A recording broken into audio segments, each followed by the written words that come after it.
Breakfast, of course. The Radio Wammo Breakfast. Game junkie, Gerard Campbell.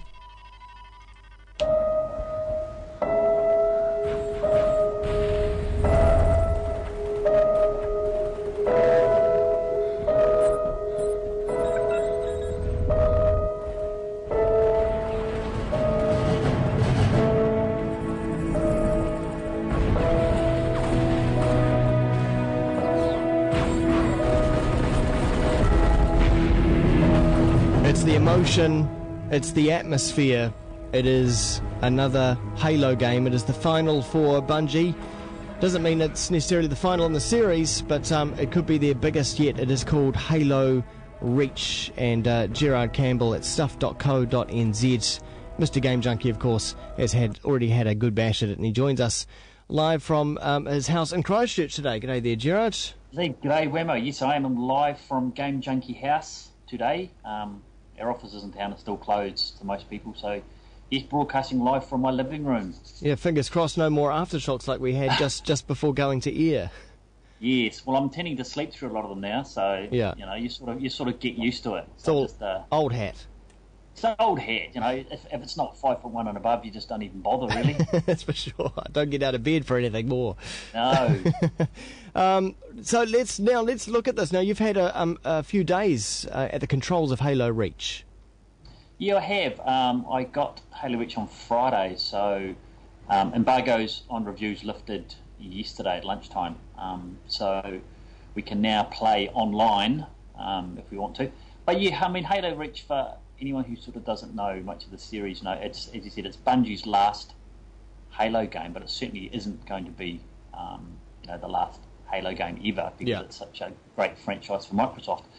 But I mean, Halo Reach tells the story of, it's one of those ones that it's the prequel to the Halo series, and it goes back to the planet Reach, which, everyone that knows the series will know that was the birthplace of the Spartans, Master Chief being the greatest Spartan of them all. Yeah.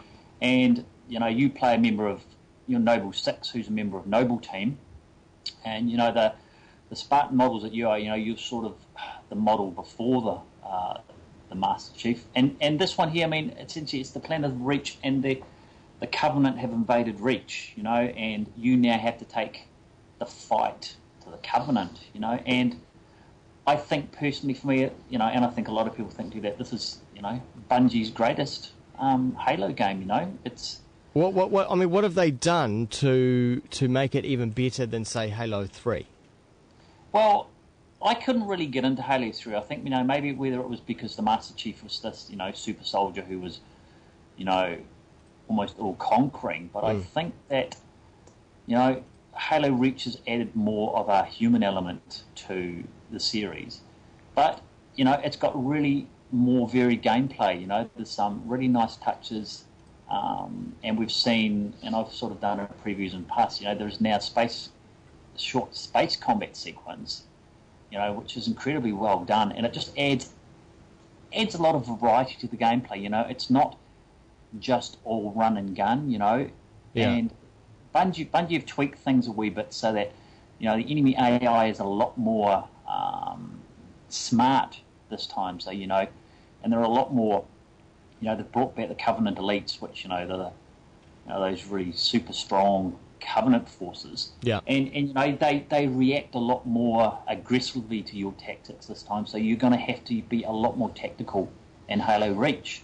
But the weapons feel a lot meatier, and the backstory is a lot more exciting. But they're just a lot more varied gameplay, which I'm really, really enjoying. And I actually want to know what happens at the end of the story, how it concludes. Well, that's interesting, though, that you say that the weapons feel meatier and things are a little bit more fleshed out, or that the Covenant react to your gameplay a little bit differently, when essentially this game is a prequel, so it fits at very first in the whole series of the Halo games. So you'd think that technology wouldn't be as developed, or the weapons wouldn't be as good.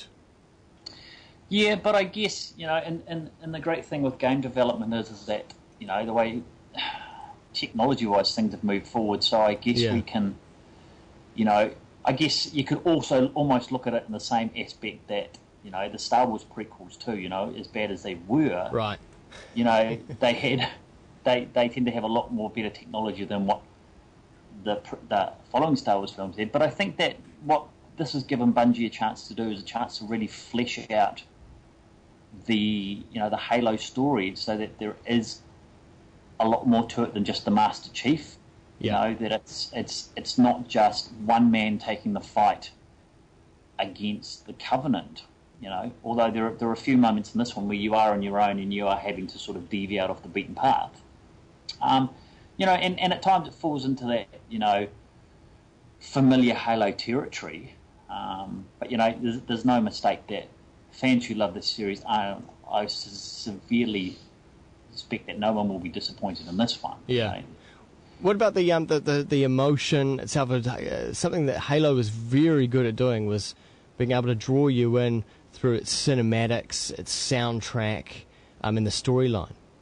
Oh, the soundtrack is brilliant. It's that really haunting orchestral sort of score that we've grown up familiar with. And I'm really enjoying the story. The other members of Noble Team, they're fairly one-dimensional. There's no real sort of attempt to flesh them out as, really deep characters. You've got your hulking guy who carries a big Gatling gun. And so they're very stereotypical in terms of what you'd expect, gruff sort of military types to be. But I think the fact that, there's a bit of grounding in this Halo game, the fact that it's, you can see where this huge battle from the Covenant in the Halo series sort of began, with the fact, that this huge assault on Reach, and then the rest of the Halo series sort of progressed from there. So I think this fills in a lot of gaps nicely, because it sort of tells, unless you've read the fan fiction, it probably tells a tale that a lot of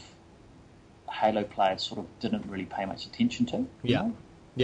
So, ultimately, are you in a position right now to judge and say that this is, for you, the top Halo game, the best Halo game you've ever seen? Oh, well, yeah. I think for me, when I've played them all right through, from Halo Combat Evolved and right through the whole series, and I think I've connected a lot more with this one. And it's also like, ODST last year, although at times it felt like it was an expansion pack. I connected with that one a lot more because it wasn't the Master Chief, but certainly from what I've played so far and the variety of the combat and the, just the storytelling, certainly for me, this is the best one that they've done. They have saved the best till last. While it's brought some new stuff to the table, it's also got that familiarity that Halo players are going to feel comfortable with. They're not going to say, "Oh, this is a completely different, Halo from what I'm expecting." It's got that familiar feel to it, and I think it's a swan song for Bungie, in that they've gone out on an extremely high note, and it is going to be interesting to see where the next Halo is going to go. With 343 Industries, where they're going to take the franchise. It's going to be really interesting. Good-o. Well, certainly that's a vote of confidence, big ups for Halo Reach and Bungie, and a definite must-get by the sounds of it, Game Junkie. Yeah, I think so. I think fans of the series are going to want it, because it's going to complete the sort of package for them, isn't it? It's going to tie up loose ends for them. Oh, and if you were just starting out, you never played a Halo game before, could you start with this one? Yeah, I think you could, because it is a prequel to the series. So if you're new to the series, it's going to sort of flesh out the story for you. Although the one thing with that is that it doesn't actually at any point tell you who the Covenant are and why they're attacking Reach. So, if you do come in cold, you're not going to have any sort of understanding on what the Covenant is, that we've had with the previous Halo games. But I think it would be a nice introduction to newbies, and then they could work their way through this, and then they could, start back with at least Halo 2 and Halo 3 and take it from there. Good-o. All right. Well, if people want to know more, they can, of course, go and see the full review, which will be up at stuff.co.nz in the Game Junkie blog, and also have them up and compare your scores on Twitter as well, twitter.com/GameJunkieNZ. We'll see you next time.